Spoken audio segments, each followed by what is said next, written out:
Hello friends, welcome to NS classes. My name is Neetu. आज के video में हम स्टार्ट करने वाले हैं न्यू क्रैश कोर्स। और ये क्रैश कोर्स जो होगा जिसके अंदर आपको डेली जो है एमसीक्यू की सीरीज़ मिलेगी कंप्यूटर साइंस के अंदर। ठीक है, तो बहुत बच्चे बोल रहे थे कि मैडम कंप्यूटर साइंस के प्रीवियस ईयर के क्वेश्चंस लेकर आओ, तो ये जो है आपके प्रीवियस ईयर क्वेश्चंस भी हैं, प्लस आपको जो है डेली जो है एमसीक्यू की सीरीज़ मिल जाएगी। डेली का हम एक पेपर जो है यहाँ पर डिस्कस किया करेंगे। आई होप जो है आप इस कोर्स को अच्छे से इंजॉय करोगे। ठीक है, तो पूरा जो इस कोर्स के बारे में थोड़ा डिस्कस कर लेते हैं, उसके बाद जो एक पेपर है वो भी आज हम इसी वीडियो में डिस्कस करेंगे। तो देखिए, ये जो है प्रीवियस ईयर क्वेश्चंस डिस्कस करेंगे, और ये जो क्वेश्चन डिस्कस करेंगे हम 2004 से लेके दिसंबर 2019 तक जो है हम यहाँ पर प्रीवियस ईयर क्वेश्चंस डिस्कस करने वाले हैं। ठीक है, अब उसके बाद देखो टारगेट कौन है, मतलब ये जो कोर्स है वो किसके लिए बेनिफिशियल होगा। तो जो बच्चे प्रिपेयर कर रहे हैं एनटीए नेट जीआरएफ के लिए 2020 में, और जो बच्चे प्रिपेयर कर रहे हैं टीजीटी पीजीटी कंप्यूटर साइंस से, उन सब के लिए हेल्पफुल है।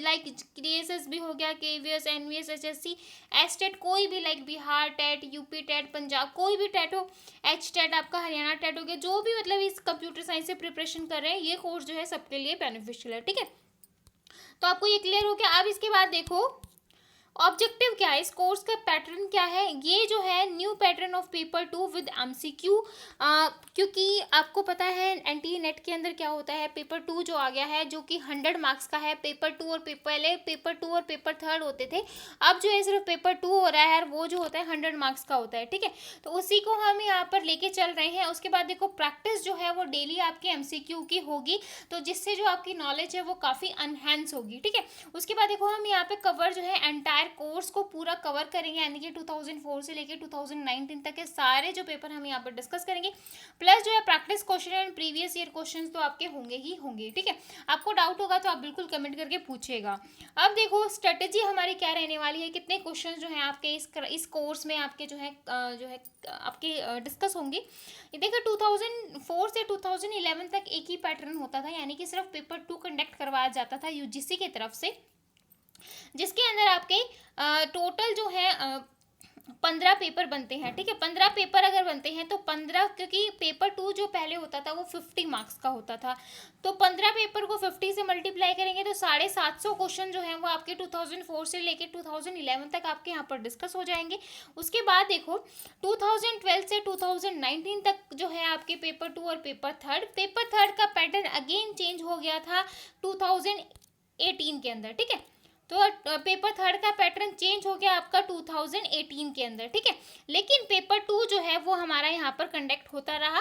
तो पेपर 2 अगर यहाँ पर होता रहा है हमारा, तो उसको हम कैसे करेंगे, 2017 तक जो है आपका पेपर 2 यहाँ पर कंडक्ट हुआ है।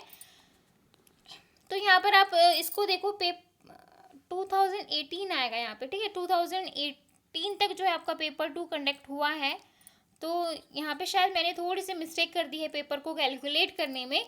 तो कुल मिला के ये देखो आप 3000 के आसपास जो है आपके क्वेश्चन यहाँ पर डिस्कस हो जाएंगे। आप इसको थोड़ा सा करेक्ट कर लेना, मुझे लग रहा है कि थोड़ा सा गलत हो गया है। ठीक है, क्योंकि मुझे पेपर 2 और पेपर थर्ड में कन्फ्यूजन हो गया था, क्योंकि 2017 तक आपका paper 2 and paper third conduct करवाया जाता था। 2018 से के बाद जो है आपका क्या हो गया, सिर्फ पेपर 2 होने लग गया, जो कि 100 मार्क्स का कर दिया गया था। ठीक है, पहले पेपर 2 और पेपर थर्ड जो आपके 125 मार्क्स के आते थे दोनों मिला के, अब जो है पेपर 2 ही आपका 100 मार्क्स का आता है। तो इतना तो आपको क्लियर हो गया, थोड़ा सा ये ऊपर नीचे आंकड़ा हो गया है, इसको आप ठीक कर लेना। ठीक है, अब आई होप आपको जो पूरा कोर्स है हम किस तरीके से पढ़ने वाले हैं, डेली किस तरीके से हम कहते हैं डोज होगी आपके लिए, क्योंकि हम थ्योरी तो पढ़ ही रहे हैं, थ्योरी के साथ साथ जो है आपका एक कोर्स हो गया।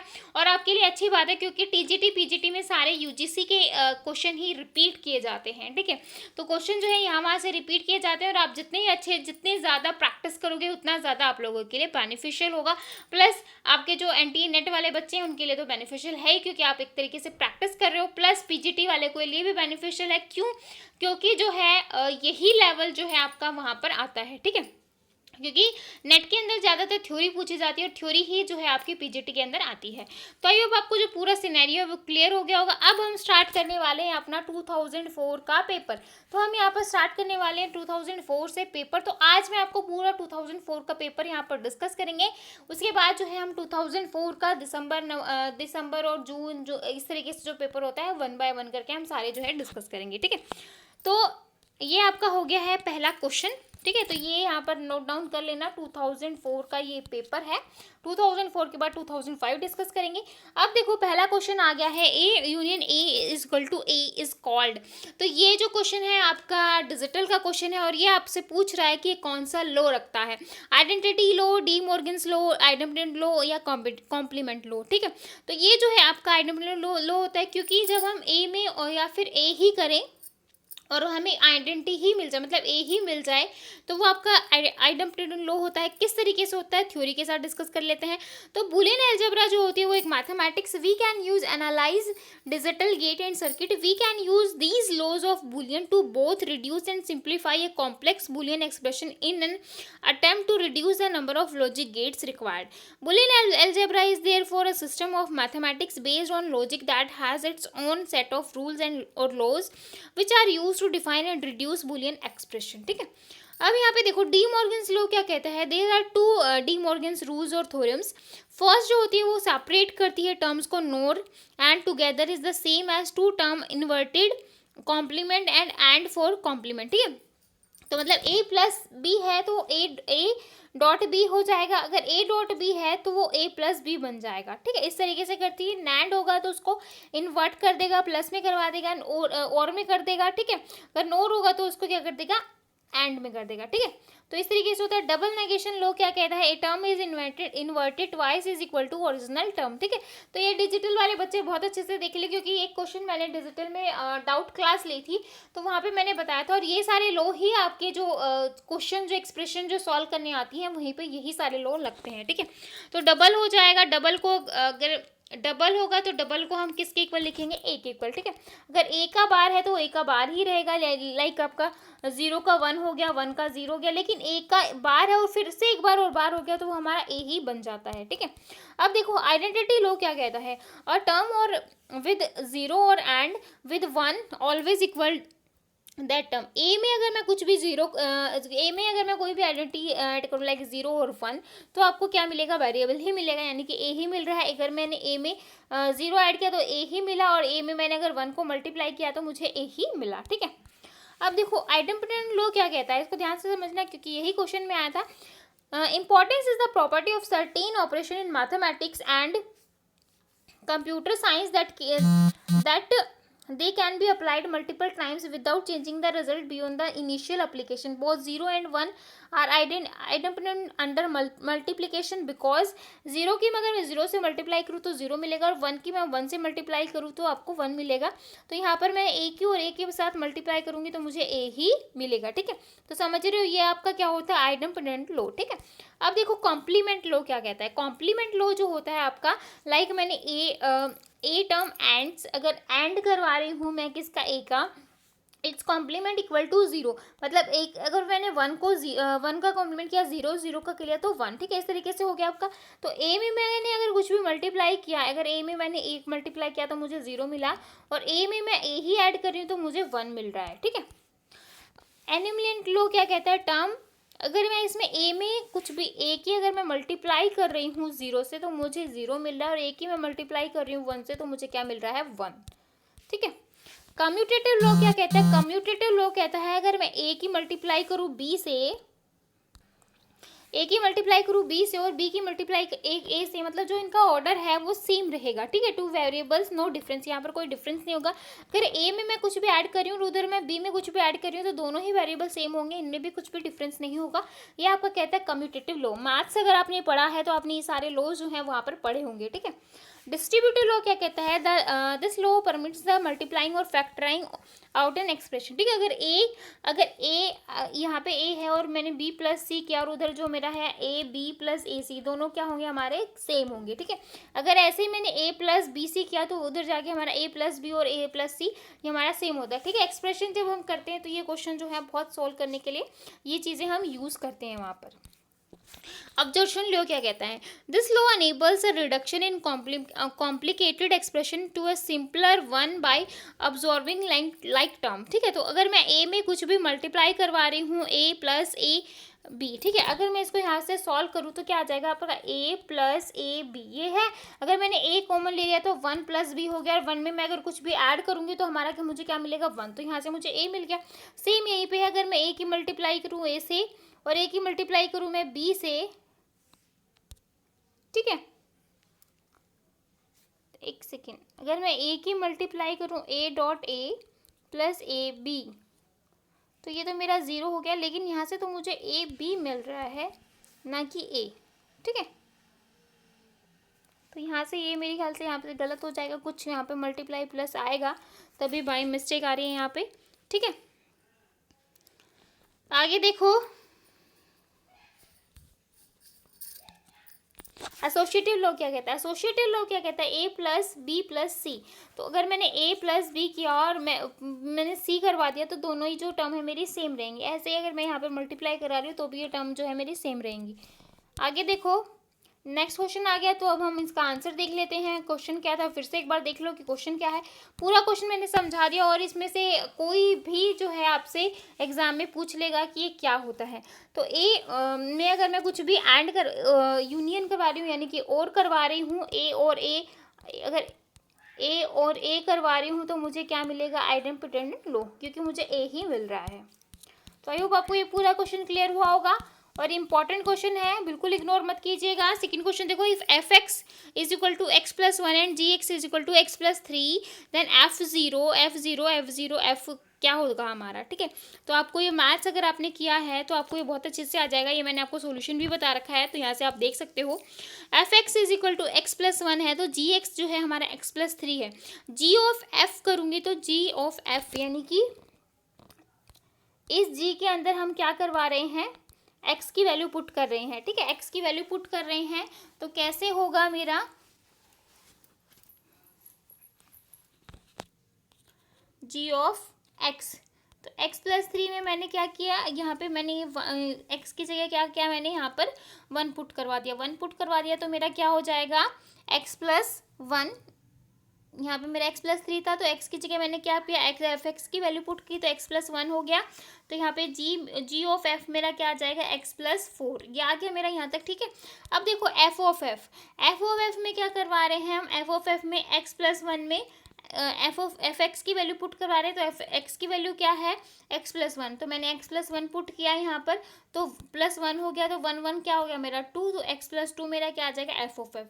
अब देखो एफ ऑफ एफ क्या हो जाएगा, एफ ऑफ एफ की वैल्यू तो आपको पता ही है कि क्या है, एक्स प्लस टू, और इसमें मैं एफ एक्स की वैल्यू पुट कर दूँ तो एक्स की वैल्यू क्या है, एक्स प्लस वन।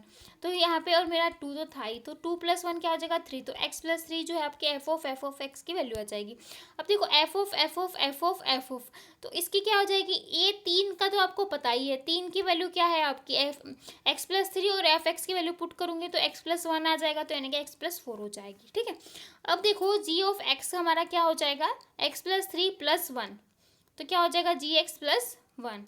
तो आई होप आपको ये क्वेश्चन समझ में आए होंगे। इस तरीके से हम इन क्वेश्चंस को सोल्व करवाते हैं। इंपॉर्टेंट क्वेश्चन है, अब तो बहुत कम एग्जाम में पूछे जाते हैं, पहले इस तरह से क्वेश्चन आते थे। तो यहाँ पे जो बी क्वेश्चन है मेरा यहाँ पर आंसर हो जाएगा। अब जी प्लस वन कैसे आया, क्योंकि ट्रिपल एफ ऑफ की वैल्यू आ रही थी मेरी एक्स प्लस थ्री, और एक्स प्लस थ्री मेरा क्या हो रहा है, जी ऑफ एक्स, तो जी ऑफ एक्स मैंने इसको लिख दिया। और जो हमारा एफ ऑफ एफ था क्या था हमारा, एक्स प्लस वन।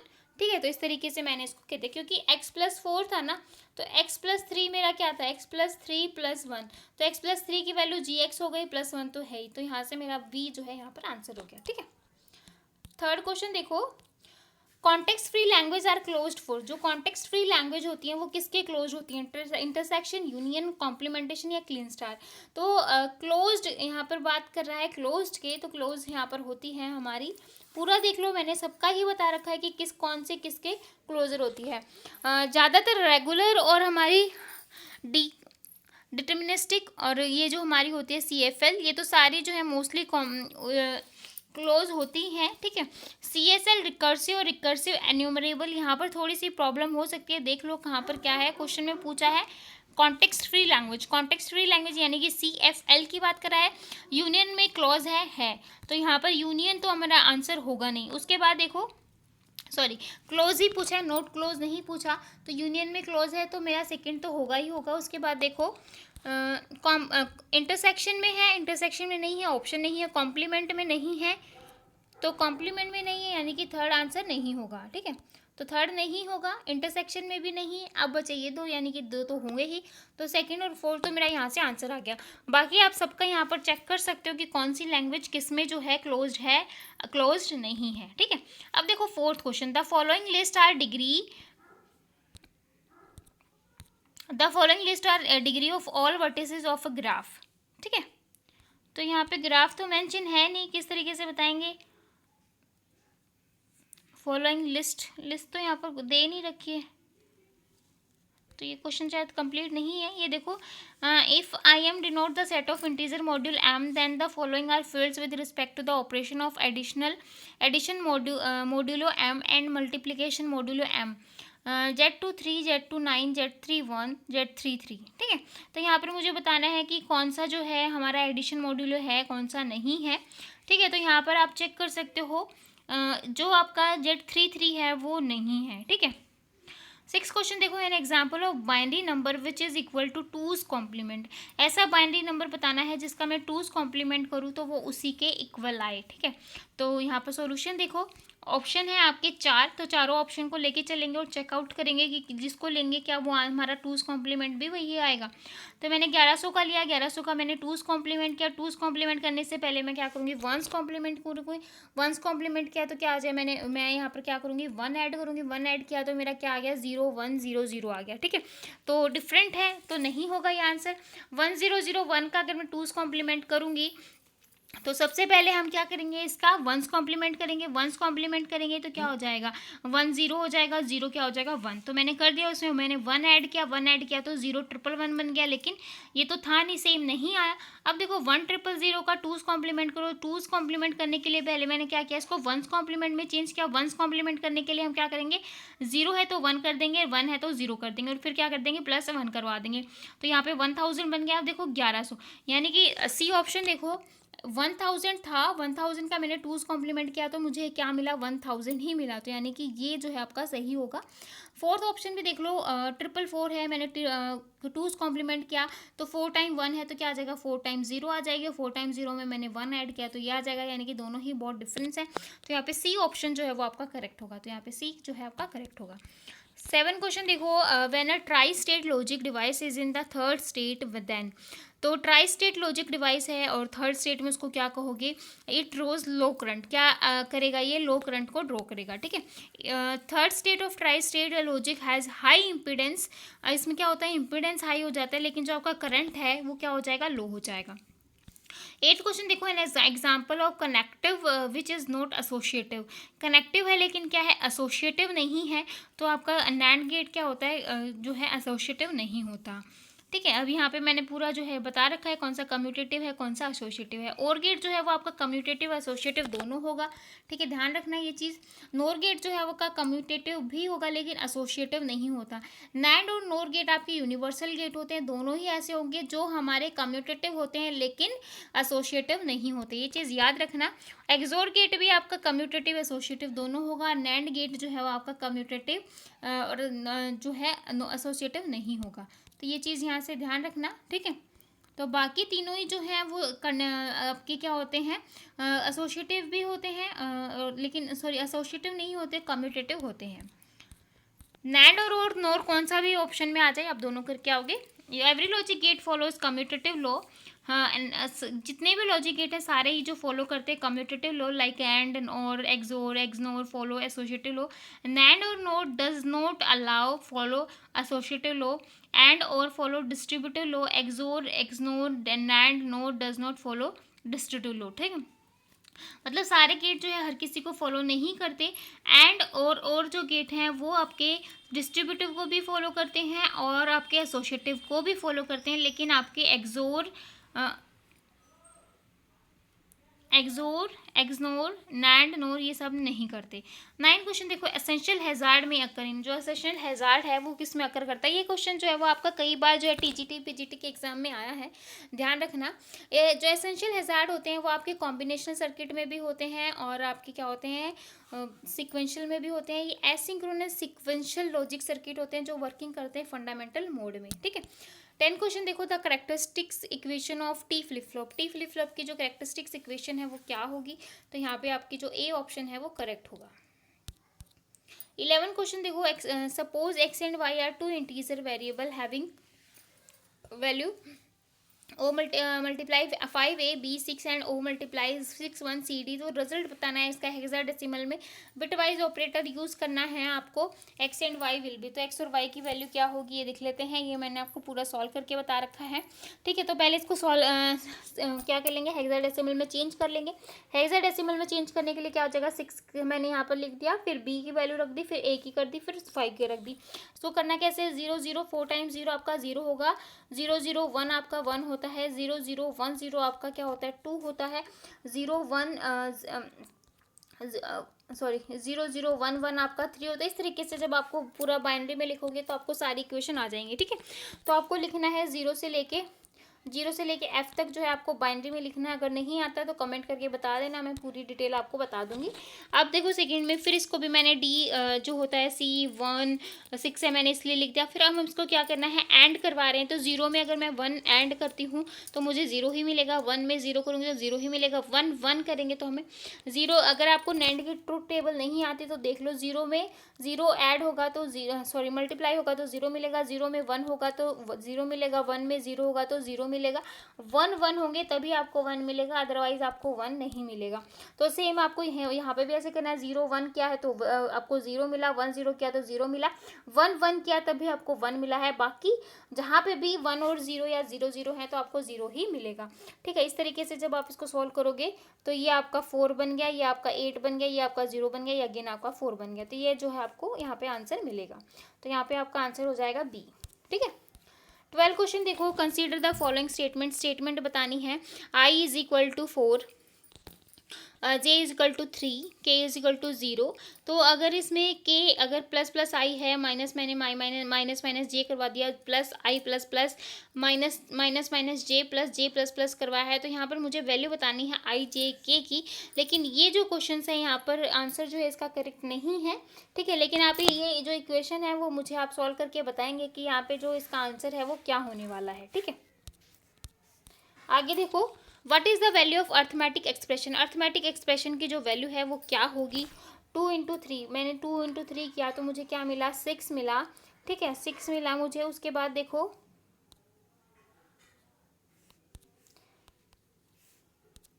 6 मिला, 6 को मैंने डिवाइड किया तो 4 माइनस 1, ठीक है,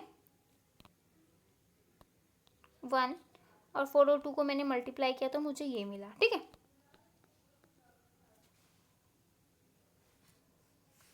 सॉरी पहले हम इसको सॉल्व करेंगे। 2 इंटू 3 6 को मैंने डिवाइड किया 4 से, माइनस 3 किया, ठीक है, और 3 को मैंने डिवाइड किया 8 से। इस तरीके से आएगा। इस तरीके से जब हम इसको सॉल्व करेंगे तो आप देख लेना आपको क्या मिल रहा है। यहाँ से मुझे मिलेगा 3 और 2, और इसको मैं अगर मैं सॉल्व करूँगी तो मुझे क्या मिलेगा, 3 2 माइनस 3/8। तो यहाँ से 8 आ गया, 2 4 जा 8 4 12 माइनस,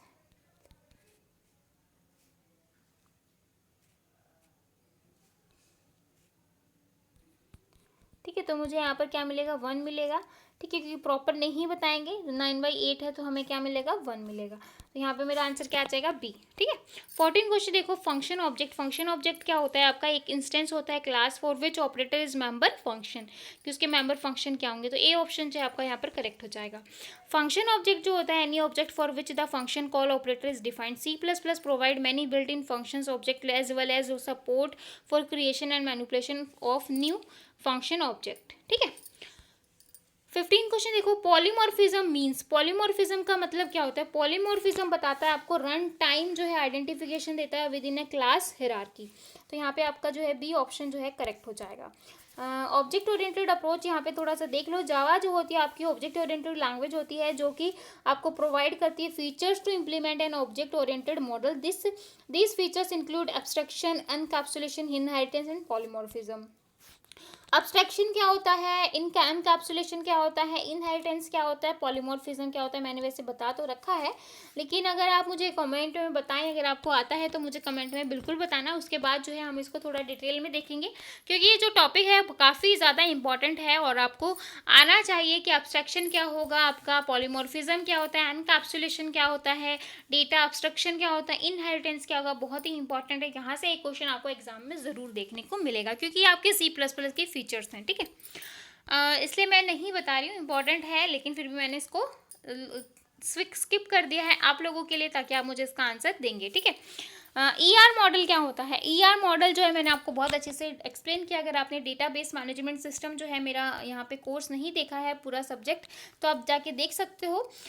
डेटा में जो है ER मॉडल होता है आपका एंटिटीज़ रिलेशनशिप भी बताता है और एट्रीब्यूट ऑफ द एंटिटीज़ भी होते हैं, तो तीनों ही चीज़ें होती हैं। तो यहाँ पर बी ऑप्शन जो है आपका करेक्ट हो जाएगा, ठीक है। 17 क्वेश्चन देखो, स्पेशलाइजेशन जो होती है आपकी टॉप डाउन अप्रोच होती है, और जनरलाइजेशन अगर पूछ ले तो वो आपकी बॉटम अप्रोच होती है। तो ध्यान रखना, specialisation is the bottom up, sorry top down approach, and generalisation is a bottom up approach, ठीक है। यहाँ पे बता रखा है may be seen as a reverse process of generalisation. Generalisation reverse होगा as compare to specialisation. Specialisation एक abstracted process of introducing new character to an existing class of object to create one or more new class of object, ठीक है। यहाँ पे 18 question देखो, the completeness constraint has rule. Completeness constraint के दो rule होते हैं, total specialization and partial specialization, ठीक है। 19 क्वेश्चन देखो, entity type on which the type depend is called the identifying owner, ठीक है। ऐसी एंटिटी टाइप बतानी है जो डिपेंड करती है आइडेंटिफाई ओनर पे, तो वो इस टाइप की एंटिटी क्या होगी आपकी? वीक एंटिटी, ठीक है। 20 क्वेश्चन देखो, बहुत ही इंपॉर्टेंट है, कई बार एग्जाम में आपको देखने को मिलेगा और आता ही है, क्योंकि इंपॉर्टेंट है, ठीक है। नॉर्मलाइजेशन कहने की जरूरत ही नहीं है कि कितना इंपॉर्टेंट टॉपिक है। First, second and third and fourth, ठीक है, और BCNF ये आपकी जो होती है नॉर्मल फॉर्म्स होती हैं। यहाँ पे पूछा है कि यहाँ पे क्या जो है इसका आंसर होगा। फर्स्ट नॉर्मल फॉर्म जो होती है क्या बताती है, सेकेंड जो है आपकी क्या बताएगी, थर्ड क्या बताती है, फोर्थ क्या बताती है। तो फर्स्ट नॉर्मल फॉर्म आपकी बताती है यहाँ पे कोई जॉइंट डिपेंडेंसी नहीं होती। सेकंड आपका क्या बताएगी, यहाँ पे कोई पार्सल फंक्शनल डिपेंडेंसी नहीं होती। थर्ड में आपका ट्रांजिटिविटी बताई जाती है, और फोर्थ आपकी जो है मल्टी वैल्यूड एट्रीब्यूट होंगे, यानी कि BCF आ जाती है। तो ये आपका जो होगा यहाँ पे बी आंसर जो है आपका करेक्ट होगा, ठीक है। 21 देखो, what term is the root after the following sequence of insertion short is empty splay. तो यहाँ पे बताना है कि कौन सा जो है इसका रूट होगा 2 के बाद, ठीक है। तो सॉरी 2 जो है यहाँ पे, इसके बाद क्या होगा, तो यहाँ पे स्प्लिंग ट्री बता रखा है क्या होता है, the tree of for certain element rearrange the tree so that the element is placed at the root of the tree, ठीक है। तो जो लास्ट एलिमेंट जो होता है वो आपका क्या बन जाता है, रूट बन जाता है। तो स्प्ले ट्री जो आपको पता होना चाहिए। तो यहाँ पर जो लास्ट एलिमेंट है आपका क्या होगा, 2 जो क्या बन जाएगा आपका रूट नोड, ठीक है। अब देखो, suppose we are implementing quadric problem with hash function. Important है, एग्जाम में बहुत बार आपको देखने को मिला होगा कि हैश फंक्शन है, किससे कौन सा जो है इसका ब्लॉक होगा। तो यहाँ पे टोटल जो है वो आपकी 100 मोड है, और एलिमेंट की जो की है वो 4594 है inserted, and first 3 location attempted are already occupied, then the next cell that will be tried as, ठीक है। तो अब 4594 को हम डिवाइड कर लेंगे 100 से। मैंने 4594 को मैंने डिवाइड किया 100 से, तो टोटल मेरे पास प्लेस बचे हैं 94 में। यह बोल रहा है कि मैंने इंसर्ट करवा दिए फर्स्ट 3 लोकेशन। तो फर्स्ट 3 लोकेशन मैंने करवा दिया, यानी कि 94 तो थे ही, मैंने 3 और करवा दिए यहाँ पे, तो ऑलरेडी ऑक्यूपाइड हैं। तो नेक्स्ट आपकी क्या होगी, तो वो आपको यहाँ पर बतानी है। तो मैंने 94 थे, 94, 95, 96 जो है मैंने यहाँ पर अटेम्प्ट करवा दिए। तो जो नेक्स्ट होगी वो आपकी क्या होगी, 97। तो आई होप आपको ये क्वेश्चन क्लियर हुआ होगा कि 94 तो थे ही, मैंने 3 और करवा दिए, तो 94 हो गया, 95 हो गया, 96 हो गया। तो जो नेक्स्ट हो गया आपकी क्या होगी, 97। तो यहाँ पे जो आपका आंसर होगा वो क्या होगा, डी, ठीक है।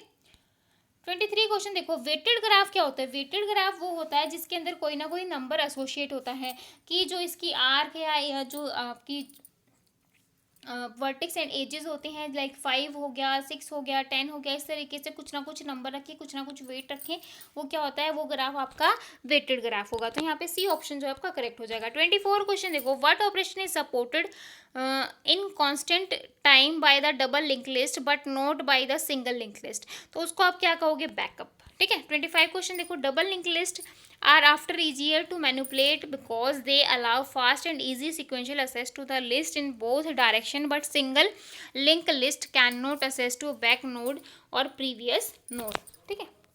How much extra space is use by hip sort, मतलब कितना जो है एक्स्ट्रा स्पेस यूज होता है हिप सॉर्ट में, यहाँ पर आपका होगा ऑर्डर 1। ठीक है।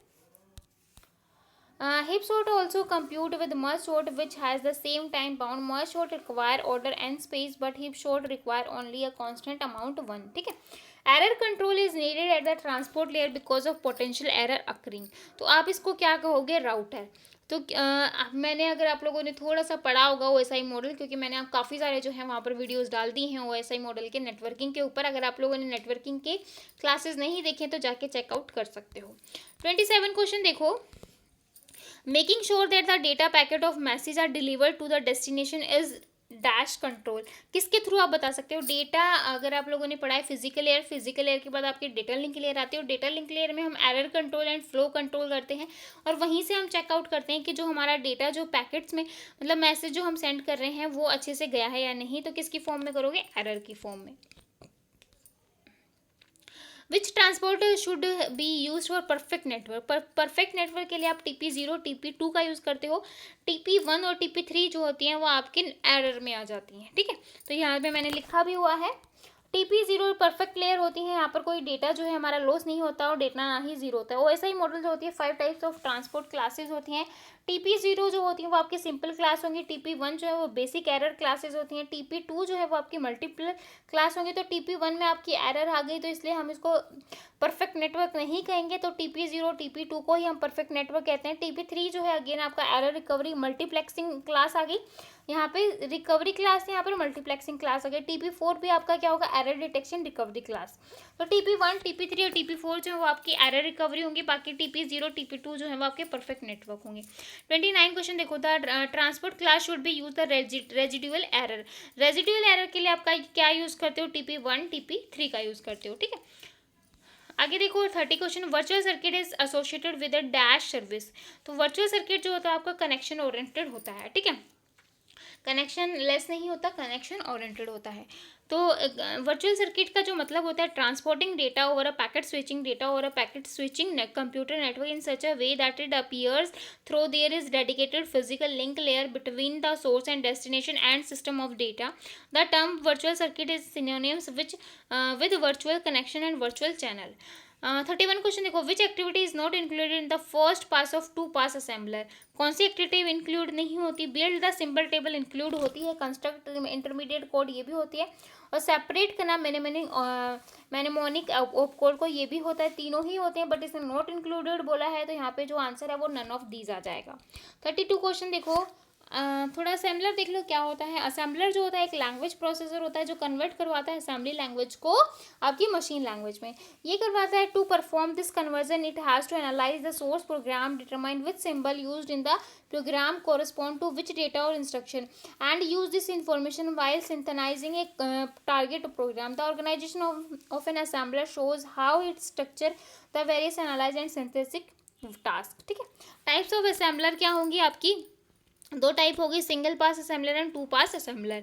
सिंगल पास आपको क्या कहता है, ALP is converted into a target program on a statement by statement basis, analysis and synthesis both task are done with in a single pass only. ठीक है। 2 पास क्या कहता है, फर्स्ट पास एनालाइज फेज होगा, second जो है वो आपका सिंथेसाइज फेज होगा। टास्क ऑफ एनालाइज फेज के टास्क क्या होंगे, सेपरेट करता है लेबल ऑपकोड एंड ऑपरेंड को। सबसे पहले क्या करेगा, सेपरेट करवाएगा, फिर सिंबल को बिल्ड करेगा, फिर परफॉर्म करेगा LC प्रोसेसिंग, और फिर कंस्ट्रक्ट कर देगा IC को। ठीक है। सिंथेटिक फेस क्या होंगे, यहाँ पे पहले मशीन ऑपकोड को कोरस्पॉन्डिंग करेगा मेनेमोनिक में, फिर ऑब्टेन करवाएगा address of memory operand from symbol table, और थर्ड जो होगा वो सिंथेसाइज करवा देगा मशीन इंस्ट्रक्शन को। डिज़ाइन कैसे करवाते हैं टू पास असेंबलर को? सबसे पहले मैंने क्या किया, सेपरेट करवाया, फिर बिल्ड करवाया, फिर परफॉर्म करवाया, फिर कंस्ट्रक्ट करवा दिया इंटरमीडिएट कोड को। और सेकंड में हम क्या करवाते हैं, जनरेट करवाते हैं टारगेट मशीन कोड को, प्रोग्राम जो होते हैं हमारे। ठीक है, तो ये आपको समझ में होगा कि किस तरीके से आपका पूरा जो है बीच में जो आपका इंटरमीडिएट होता है, ऊपर जो आपका सिंथेसाइज हो गया, नीचे जो है लेक्सिकल एनालिसिस। अगर आपने कंपाइलर पढ़ा है तो आपको थोड़ा सा समझ में आया होगा, नहीं पढ़ा तो हम बाद में इसको डिटेल में देखेंगे। ठीक है, 32 क्वेश्चन देखो, विच of the following is not a collision resolution technique? इसमें से कौन सी ऐसी है जो कोलिजन रिजोल्यूशन टेक्निक नहीं है? हैश एड्रेसिंग आपकी कोलिजन रिजोल्यूशन है, चेनिंग भी है, लेकिन इंडेक्सिंग जो है वो आपकी कोलिजन रिजोल्यूशन टेक्निक नहीं है। तो यहाँ पे डी ऑप्शन जो है वो आपका करेक्ट हो जाएगा। ठीक है, इसको थोड़ा पढ़ भी सकते हो। कोलिजन रिजोल्यूशन टेक्निक जो होती है वो data structure R technique use for handling collision in hashing के अंदर यूज करते हैं, सेपरेट चेनिंग में यूज करते हैं। ठीक है, लेकिन collision by creating a link list to the bucket of hash table for collision occur. ठीक है, अब कोलिजन रिजोल्यूशन क्या होगा आपका, सेपरेट चेनिंग यानी कि ओपन हैशिंग आ जाएगा, और ओपन एड्रेसिंग यानी कि क्लोज हैशिंग। क्लोज हैशिंग के अंदर आपका linear problem, quadric problem and double hashing यहाँ पर आपके इस तरीके से आपकी हैशिंग का कंसेप्ट आता है। कोड ऑप्टिमाइजेशन क्या होता है? कोड ऑप्टिमाइजेशन की रिस्पॉन्सिबिलिटी क्या होंगी? Application programmer, system programmer, operating system. तो कोड ऑप्टिमाइजेशन जो होता है आपका सिस्टम प्रोग्रामर होता है। ठीक है, कोड ऑप्टिमाइजेशन कोई भी एक मेथड होता है जो कोड मॉडिफिकेशन करवाता है, improve code quality and efficiency. Program में be optimise so that it becomes a smaller size, consume less memory, execute more rapidly और perform fewer input and output operations. 34 देखो, which activities included in first pass two pass assembler? तो सारी activity जो है वो include है। पहले भी ये क्वेश्चन आया है, वहाँ पे इसने पूछा था नॉट इंक्लूडेड, तो सारी इंक्लूडेड है, इंक्लूडेड बोला है, तो यहाँ पर आंसर हो जाएगा ऑल ऑफ दीज। बिल्ड भी करवाता है, कंस्ट्रक्ट भी करवाता है, सेपरेट भी करवाता है, ये हमने अभी पढ़ा था ना पीछे, तो सारी चीज़ें करवाता है, इसलिए आंसर हो जाएगा डी।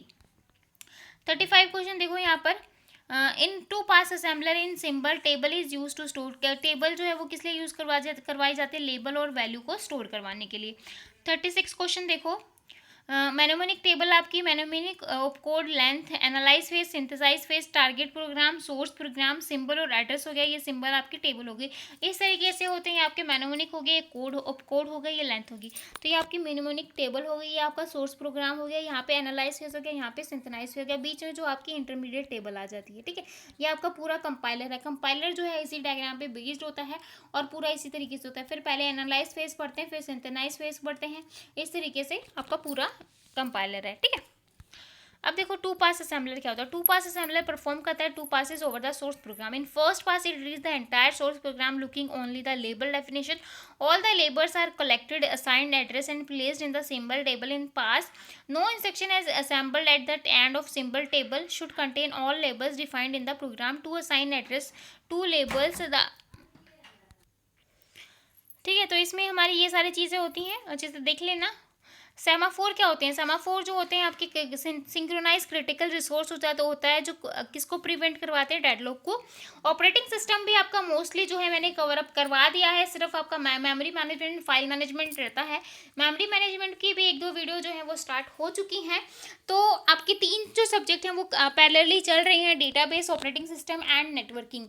ठीक है, और डिजिटल भी हम स्टार्ट करने वाले हैं। अगर आप लोगों ने नहीं कोर्स को ज्वाइन किया है, चैनल को सब्सक्राइब किया है, तो क्लिक कर लीजिए ताकि जो सारे सब्जेक्ट हैं आपके स्टार्टिंग से ही हो जाएं और अभी जो एग्जाम आपके अक्टूबर नवंबर में आने वाले हैं तो आप उन एग्जाम को अच्छे से जो है अटेम्प्ट कर पाओ। ठीक है, सेमाफोर यहाँ पे भी मैंने डिटेल में बताया। सेमाफोर जो होते हैं मेनली जो हमारा डेडलॉक अकर हो जाता है सिस्टम के अंदर, हमारा इस तरीके से डेडलॉक हो जाता है। रिसोर्सेज वगैरह होते हैं, प्रोसेस होती हैं, कुछ प्रोसेस जो होती है वो रिसोर्सेज को होल्ड कर लेती हैं, कोई दूसरी ने कुछ रिसोर्स होल्ड कर लिए, पहली ने कोई रिसोर्स होल्ड कर दिए, जो और दोनों ही प्रोसेस जो है वो रिसोर्सेज को छोड़ने नहीं देती।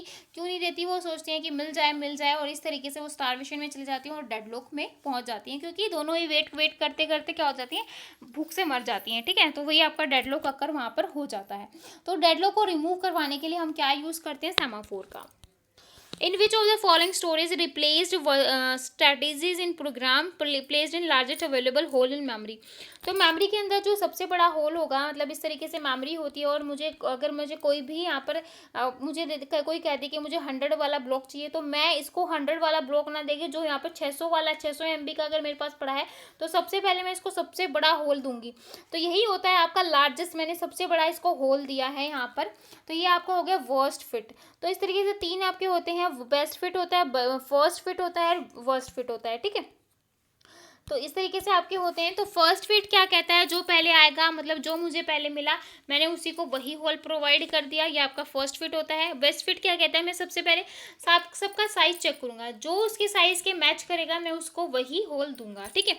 और वर्स्ट फिट क्या कहता है कि सबसे पहले जो सबसे बड़ा साइज होगा मैं उसको उठा के दूंगा। तो ये आपका वर्स्ट फिट हो गया, ठीक है। इंपॉर्टेंट है सारे ही। Remote computing system involve the use of time sharing system and, तो ये आपका क्या हो गया, बैच प्रोसेसिंग होता है। इसमें हम क्या करवाते हैं, हम क्या करवाते हैं, टाइम को शेयर करवा रहे हैं, बैच में हम प्रोसेस को दे रहे हैं, तो ये आपका बैच प्रोसेसिंग हो गया, ठीक है। बैच प्रोसेसिंग आप देख सकते हो, एग्जीक्यूशन ऑफ सीरीज प्रोग्राम, मतलब एग्जीक्यूशन में आपके जो प्रोग्राम है वो एग्जीक्यूट होते हैं, ठीक है। जैसे सेम अगर किसी को सेम कंपाइलर चाहिए, मतलब कोई सी लैंग्वेज का कंपाइलर यूज़ कर रहा है, कोई दूसरी लैंग्वेज का, तो जो सेम प्रोग्राम होते हैं उसको मैं क्या करूँगी, एक सेम बंडल में बना दूंगी, एक बैच बना दूंगी कि ये सेम जो है कंपाइलर मतलब सेम यूज़ कर रहे हैं, ठीक है। तो इस तरीके, तो जो सेम प्रोग्राम होते हैं उनको हम उसमें सेम बैच में डाल देंगे कि इसमें सारे एक जैसे प्रोग्राम हो गए, इसमें सारे एक जैसे प्रोग्राम हो गए, तो ये मैंने बैच बना दिया, तो पूरा बैच जो है वो CPU के पास जाएगा और 1 बाय 1 करके क्या हो जाएगा, एग्जीक्यूट हो जाएगा, ठीक है। तो यहाँ पर आपका आंसर आ जाएगा बैच। नॉन मॉडिफाइबल प्रोसीजर क्या कहता है, नॉन मॉडिफाइबल प्रोसीजर होता है रीइंट्रेंट प्रोसीजर। इंपॉर्टेंट क्वेश्चन है, कई बार ये आया है और हमें कंफ्यूज कर देता है कि क्या है ये, ठीक है। यहाँ पे मैंने थोड़ा इसकी थ्योरी बताई है। रीइंट्रेंट प्रोसीजर जो होता है वो एक वन इन विच एक single copy of program code होता है जो शेयर करता है मल्टीपल यूजर्स को during the same period of time, ठीक है। मतलब एक जो उनका टाइम जो है फिक्स रहेगा, उसी में क्या करेगा, मल्टीपल यूजर को क्या कर लेगा, शेयर करवा लेगा। Reentrance has two key aspect होंगे, like the program code can not modify itself and the local data for each user must be stored separately, ठीक है। यहाँ पे देखो match of the following, match of the following क्या है, disk scheduling क्या होती है आपकी, डिस्क शेड्यूलिंग के अंदर हम क्या करवाते हैं, स्कैन करवाते हैं। बैच प्रोसेसिंग आपकी कौन सी हो गई, आपकी फीफो, यानी कि फर्स्ट इन फर्स्ट आउट, मतलब मैंने यहाँ पे क्या किया, सेम प्रोसेस को एक बैच में डाल दिया, जो पहले प्रोसेस डाली है वही पहले एग्जीक्यूट होगी, फिर उसके बाद दूसरी होगी, फिर तीसरी होगी, फिर चौथी, फिर पांचवी, ठीक है। तो ये फर्स्ट इन फर्स्ट आउट का हो गया। टाइम शेयरिंग जो होता है आपका क्या हो गया, टाइम शेयरिंग हम राउंड रोबिन में करवाते हैं, राउंड रोबिन में हम फिक्स टाइम दे देते हैं, टाइम इंटरवल पे वर्क करता है। और इंटरप्ट प्रोसेसिंग क्या होती है, लीफो, यानी कि लास्ट इन फर्स्ट आउट, जो लास्ट में आया है वो पहले जाएगा और जो पहले आया है वो बिल्कुल लास्ट में जाएगा। तो आपको समझ में आएगा, डिस्क शेड्यूलिंग आपका सेकंड हो गया, ए का सेकंड हो गया, और बैच आपका 4 हो गया, यानी कि बी का 4 हो गया, और सी जो है आपका टाइम शेयरिंग यानी कि राउंड रोबिन, सी का फर्स्ट हो गया, इंटरप्ट का आपका 3 हो गया, यानी कि सी ऑप्शन जो आपका करेक्ट होगा। 41 देखो, the main objective of designing various module of software system is, हमें बेस्ट जो है सॉफ्टवेयर डिज़ाइन बेस्ट जो है करना है, डिज़ाइन करना है, उसके लिए जो उसके ऑब्जेक्टिव होंगे क्या होंगे, उसका जो कोहेजन होगा वो इंक्रीज होगा, जो कपलिंग है वो डिक्रीज होगी। याद रखना क्योंकि बहुत बार एग्जाम में क्वेश्चन रिपीट हुआ है, इंक्रीज कोहेजन होता है और डिक्रीज जो है कपलिंग होगी, ठीक है। मॉड्यूल्स के बीच में कोहेजन जो है वो ज़्यादा हो जाएगा और कपलिंग जो है वो लो हो जाएगी, तो उससे आपको क्या मिलेगा, बेस्ट जो है सॉफ्टवेयर मिलेगा। तो बी ऑप्शन यहाँ पर करेक्ट होगा। 42 देखो, 3 एसेंशियल कंपोनेंट बताने हैं सॉफ्टवेयर प्रोजेक्ट के, सॉफ्टवेयर प्रोजेक्ट प्लान के। तो team structure, quality assurance plan, cost estimation. तो यहाँ पे देखो कॉस्ट एस्टिमेशन, टाइम एस्टिमेशन और क्वालिटी एश्योरेंस प्लान। तो यहाँ पे बी ऑप्शन आपका करेक्ट होगा, क्यों, क्योंकि यहाँ पर हमारा कॉस्ट एस्टिमेट करवा रहे हैं और टाइम एस्टिमेट करवा रहे हैं, क्वालिटी एश्योरेंस प्लान करवा रहे हैं, तो बी ऑप्शन यहाँ पर आपका करेक्ट हो गया। 43 देखो, reliability of software is dependent, जो रिलायबिलिटी है सॉफ्टवेयर की वो किसके ऊपर डिपेंड करती है, नंबर ऑफ एरर्स पे। ये मेरे सॉफ्टवेयर में जितनी एरर्स कम होंगी उतना ही मेरा सॉफ्टवेयर जो है वो रिलायबल होगा, जितनी ज़्यादा एरर होंगी उतना ज़्यादा सही नहीं होगा, ठीक है। अगर मैं कोई भी क्वेश्चन दे रही हूँ, मतलब मैं अगर एक एग्जाम दे रही हूँ, जितने ज़्यादा मेरे क्वेश्चन गलत होंगे यानी कि एरर होगी मेरे क्वेश्चंस में, तो क्या मेरा सही होगा, रिलायबल होगा? नहीं। जितने ज़्यादा हमारे एरर जो है मेरे कम हो जाएंगे, उसी के ऊपर तो डिपेंड करेगा। तो इसलिए नंबर ऑफ एरर पे ही जो है आपका रिलायबिलिटी ऑफ सॉफ्टवेयर जो है वो डिपेंड करता है। ठीक है, तो आई होप आपको ये क्वेश्चन क्लियर हुआ होगा, और बहुत ही इंपॉर्टेंट क्वेश्चन है, कई बार एग्जाम में आया है। टीजीटी पीजीटी एग्जाम में भी ये क्वेश्चन जो है रिपीट हुआ है। In transform analysis input portion is called, जो ट्रांसफॉर्म एनालिसिस है उसका जो इनपुट पोर्शन है उसको क्या कहेंगे? अफरेंट ब्रांच कहेंगे। ठीक है, तो फंक्शन पॉइंट मैट्रिक क्या होती है? फंक्शन पॉइंट मैट्रिक जो होती है वो कैलकुलेट करवाती है सॉफ्टवेयर कॉम्प्लेक्सिटी असेसमेंट को। तो यहाँ पे सी ऑप्शन जो है आपका करेक्ट हो जाएगा। 46 फंक्शन पॉइंट देख लो क्या होता है, यहाँ पे मैंने डेफिनेशन बता रखी है। एक यूनिट होती है मेजर करने की, express the amount of business functionality and information system provide to a user. FPA measure software size. They are widely accepted as an industry standard for functional sizing. ठीक है, तो यहाँ पे जो आपका आंसर आ जाएगा सी आ जाएगा। आगे देखो, data mining can be used for, data mining जो होती है वो किस लिए यूज़ करते हैं? रिसर्च पर्पस के लिए। तो ये डेटा माइन करना मतलब, माइन का मतलब क्या होता है? खोज करना, किसी चीज़ को खोदना, कुरेदना। तो मतलब उस चीज़ को हम रिसर्च करवा रहे हैं। तो यहाँ पर डेटा माइनिंग आते ही समझ लेना है कि माइंस करना यानी कि खोदना, किसी चीज़ के बारे में बिल्कुल गहराई तक जाना, तो वो आपका क्या हो जाएगा? रिसर्च। तो रिसर्च वाले ऐसे ही होते हैं, बिल्कुल पागल हो जाते हैं किसी भी चीज़ के अगर पीछे पड़ गए, तो माइंड जो है बिल्कुल सनक जाता है। तो वही आगे आपका डेटा माइनिंग प्रोसेस होती है, किसी चीज़ को डिस्कवर करवाना, pattern in large data sets, involve methods and N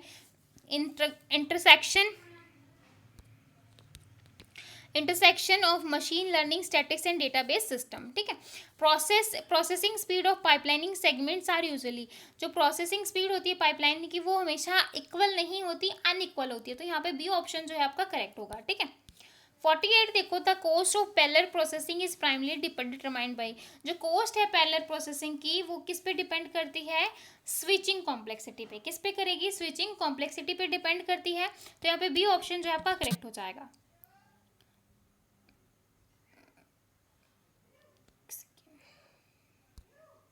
sorry, हाँ ठीक है। 49 क्वेश्चन देखो, data warehouse is always, data warehouse जो होता है वो आपका हमेशा सब्जेक्ट ओरिएंटेड होगा। क्या होगा? Subject oriented. 50 क्वेश्चन देखो, the term hacker was originally associated by, hacker क्या होते हैं? आपके कंप्यूटर प्रोग्राम होता है, वायरस होता है, कंप्यूटर प्रोफेशनल्स होते हैं जो आपके कॉम्प्लेक्स कंप्यूटर प्रोग्राम मतलब हैक कर क्या करना है? हैक कर लेते हैं किसी चीज़ को। तो यहाँ पे आपका सी ऑप्शन जो है वो करेक्ट होगा। तो ये अब आपको ये जो 2004 का जो पूरा पेपर है वो क्लियर हुआ होगा। अगर आपको इस पेपर में कोई भी डाउट है तो आप मुझसे कमेंट करके पूछ सकते हैं, और कल वाली वीडियो में आपका 2005 का जो है प्रीवियस ईयर का पेपर जो है हम डिस्कस करेंगे। तो डेली जो है हम एक पेपर डिस्कस किया करेंगे, ताकि अभी जब तक आपका अक्टूबर नवंबर तक आपका एग्जाम आए, तो डेली अगर हम एक पेपर डिस्कस करेंगे तो आई होप आपका जो मोस्टली जो क्वेश्चन है वो कवर करने की मैं कोशिश करूँगी, और हो ही जाएंगे मेरे ख्याल से जब तक आपका एग्जाम आएगा। ठीक है, अगर आपने अभी तक मेरे चैनल को सब्सक्राइब नहीं किया तो प्लीज़ कर लीजिए, ताकि ऐसे ही वीडियोस आपको मिलती रहें। तो फिर मिलेंगे नेक्स्ट वीडियो में, तब तक के लिए बाय एंड थैंक यू।